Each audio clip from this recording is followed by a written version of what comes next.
आखिरकार जब ऋषभ पंत न्यूजीलैंड के बॉलर्स को पीट रहे थे तो वहां पर ग्लेन फिलिप्स हंस के उनको क्या बोल रहे थे, या फिर ऋषभ पंत के कंट्रोवर्शियल डिसीजन पर रोहित शर्मा का क्या रिएक्शन था, और फिर बाद में उन्होंने प्रेस कॉन्फ्रेंस में उस डिसमिसल के बारे में क्या बोला, या फिर यहां पर ऋषभ पंत मैच के बीच में अंपायरों को ऐसे हाथ करके क्या दिखा रहे थे, या फिर भाई जब इंडिया मैच हारता जा रहा था फिर भी गौतम गंभीर अंदर बैठे हंस क्यों रहे थे, या फिर भाई ऋषभ पंत 21 रन पर ही आउट हो सकते थे लेकिन न्यूजीलैंड की किस गलती के चलते ऋषभ पंत आउट नहीं हुए, या फिर यहां पर रविचंद्रन अश्विन ऐसे क्या कर रहे थे। तो आज की इस वीडियो में मैं आपको इंडिया वर्सेस न्यूजीलैंड के तीसरे टेस्ट मैच के तीसरे दिन की कुछ ऐसी मूवमेंट्स बताऊंगा जो कि आपको हाइलाइट्स में नहीं बस लाइव मैच में देखने को मिलती है। तो चलिए फिर वीडियो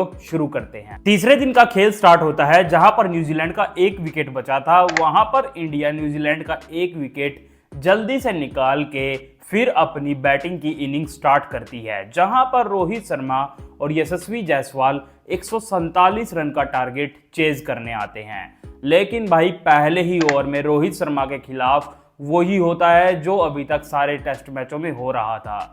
मैट हेनरी ने एक तो भाई क्लोज अपील करी जहां रोहित शर्मा थोड़े से बच गए, वहां उसके बाद उन्होंने एक शॉट ऐसा मारा जो मिस टाइम हुआ, वहां भी वो कैच आउट से बच गए। लेकिन फिर तो भाई रोहित शर्मा ने एक और शॉट ऐसा खेलने की ट्राई करी तो वो कैच आउट ही हो गए। उसके बाद शुभमन गिल आए, वो भी आउट। उसके बाद विराट कोहली आए, वो भी भाई 1 रन बनाकर आउट। और इस 2024 से 25 के होम सीजन में रोहित शर्मा और विराट कोहली ने तो भाई रन बनाए ही नहीं हैं। उनसे ज़्यादा तो मेरे हिसाब से रविंद्र जडेजा, रविचंद्रन अश्विन ने रन बना दिए हैं, क्योंकि आप इनकी एवरेज देख सकते हैं।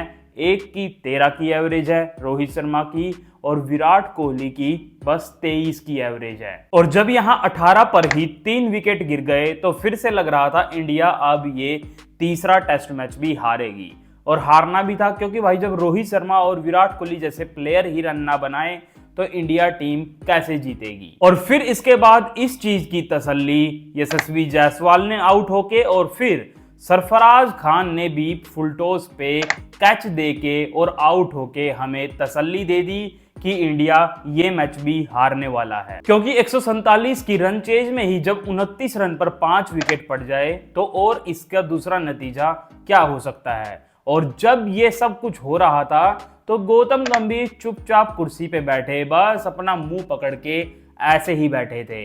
और मेरे हिसाब से तो तीनों टेस्ट मैच उनके ऐसे ही एक्सप्रेशन में चले गए हैं। और फिर जब इंडिया ऐसी सिचुएशन में आ जाता है तो इंडियन फैंस को बस एक ही बंदे पर भरोसा होता है, वो है ऋषभ पंत। और वो ही इस टाइम पर इंडिया के क्राइसिस मैन भी हैं, क्योंकि जब वो बैटिंग करने आए तो एक लौते बल्लेबाज वही ऐसे थे जिनकी बैटिंग देखकर ऐसा लग रहा था कि उनको किसी चीज का डर ही नहीं है, क्योंकि वो जब आए जहां पर विकेट्स पड़ रहे थे उस बंदे ने आके सीधे भाई लगातार 2 चौके ही मार दिए। मेरे हिसाब से ऋषभ पंत की यही एक खास बात है, वो डिफेंस भी बढ़िया करते हैं, बिल्कुल आराम से, बिल्कुल हार्ड हैंड से नहीं जाते हैं। जहां पर उनकी एज एक आधी बार लगती है तो वो स्लिप्स में कैच जाती ही नहीं है। और फिर भाई कदमों का इस्तेमाल तो हमें पता है वो कैसे बाहर निकल के स्पिनरों का बुरा हाल कर देते हैं, और ऐसा ही आज वो फिर से कर रहे थे, क्योंकि उन्होंने आके भाई सीधा 16 बॉल में 21 रन बना दिए थे। और यहां पर एकदम से न्यूजीलैंड के पास एक मौका आता है ऋषभ पंत को आउट करने का। वहां पर अजाज पटेल जब उनके थाई पर बॉल मारते हैं तो वहां पर अपील होती है LBW के लिए, तो भाई अंपायर तो आउट नहीं देते। और फिर टॉम लेथम पीछे से बोलते हैं कि भाई बल्ला लगा है, ये आउट नहीं है। लेकिन उसके थोड़ी देर बाद दिखता है कि भाई एज तो उस पे लगी ही नहीं थी, और जब उसकी बॉल ट्रैकिंग हमें दिखाई जाती है तो वहां पर ऋषभ पंत आउट थे। अगर न्यूजीलैंड वाले रिव्यू ले लेते तो ऋषभ पंत के भाई ये 21 रन भी ना बनते, और मेरे हिसाब से इंडियन टीम 50 रन पर फिर से ऑल आउट हो सकती थी। दूसरी तरफ से जडेजा तो आउट हो गए थे, लेकिन ऋषभ पंत चौके मारने से हट ही नहीं रहे थे।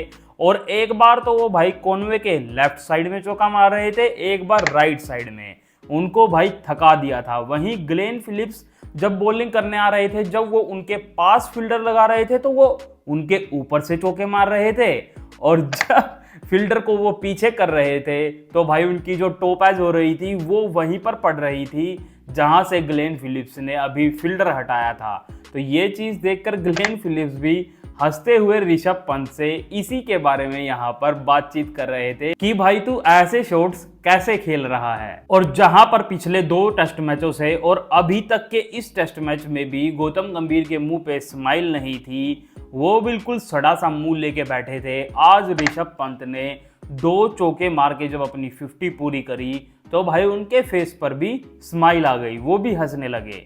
और हम सब इंडियन फैंस को भी यही लग रहा था अब ऋषभ पंत इंडियन टीम को ये मैच बिल्कुल आसानी से जितवा सकते हैं। लेकिन इसके बाद फिर आती है मैच की सबसे बड़ी मोमेंट, जब इनका 22वां ओवर चल रहा था और ऋषभ पंत आसानी से बैटिंग कर रहे थे 60 रन पर, और पहली बॉल पर ओवर की उन्होंने चौका भी मार दिया था। लेकिन जब उन्होंने दूसरी बॉल खेलनी चाहिए तो वो एकदम से कदमों का इस्तेमाल करके बाहर निकल के आए, वहां पर बॉल टर्न हुई और उनके पैड पे लग के हवा में गई। शॉर्ट लेग पर फील्डर ने कैच पकड़ी और अपील करी। अंपायर ने तो वहां पर आउट नहीं दिया। काफी सोचने के बाद टॉम लेथम ने भाई वहां रिव्यू ले लिया और वहां पर ऋषभ पंत का एटीट्यूड हमें साफ साफ दिख रहा था। वो ऐसा ही शो भी कर रहे थे कि भाई यहाँ बैट पे बॉल लगी ही नहीं है, किस कैच आउट का तुम रिव्यू ले रहे हो। लेकिन जब उस चीज का रिप्ले स्क्रीन पर दिखाया जाता है तो भाई वहां पर बड़ी कंफ्यूजन हो जाती है, क्योंकि जब बॉल बैट के पास आ रही थी तो उस टाइम पर बैट पैड को भी टच हो रहा था। तो भाई एकदम से अल्ट्रा एज में स्पाइक आती है किसी न किसी आवाज की। वो पता नहीं बॉल बैट पे लगने से थी या बैट जब पैड पे लगा था उसकी थी। तो भाई थर्ड अंपायर ने पता नहीं क्या सोचा, उन्होंने बोला कि मुझे तो डिफ्लेक्शन दिख रहा है और यहाँ पर ऋषभ पंत आउट है। ऋषभ पंत बार बार ऑन फील्ड अंपायर्स को ऐसे शो भी कर रहे थे कि भाई देखो जब स्पाइक आ रही है वहां मेरा बल्ला पैड पे भी लग रहा है, तो वो उस चीज की आवाज है, बॉल मेरे बैट पे लगी ही नहीं है। लेकिन थर्ड अंपायर थे पॉल राइफल, जो कि इस सीरीज में इंडिया के खिलाफ काफी सारे डिसीजंस दे चुके थे जो कि इंडिया के हित में नहीं गए थे, और आज का ये डिसीजन भी उन्होंने ऐसा ही दिया।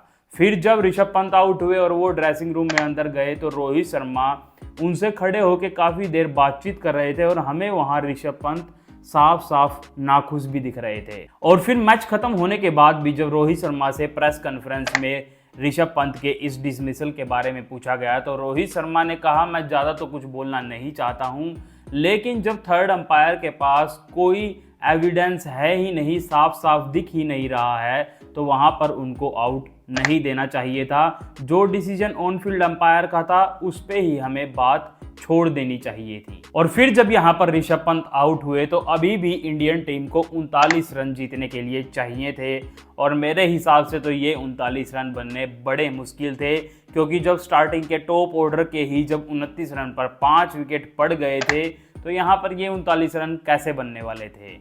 वैसे तो जब रविचंद्रन अश्विन बैटिंग करने आए उन्होंने काफ़ी कोशिश करी रन बनाने की, और एक बार तो उनके साथ किस्मत भी थी, क्योंकि जब उन्होंने डिफेंस किया था तो बॉल उनके बैट के पीछे लग के सीधी स्टंप्स की तरफ जा रही थी। भाग के रविचंद्रन अश्विन ने उस बॉल को रोका और बॉल फिर बस जाके स्टंप्स पे टच हुई और फिर भी बेल्स नहीं गिरी।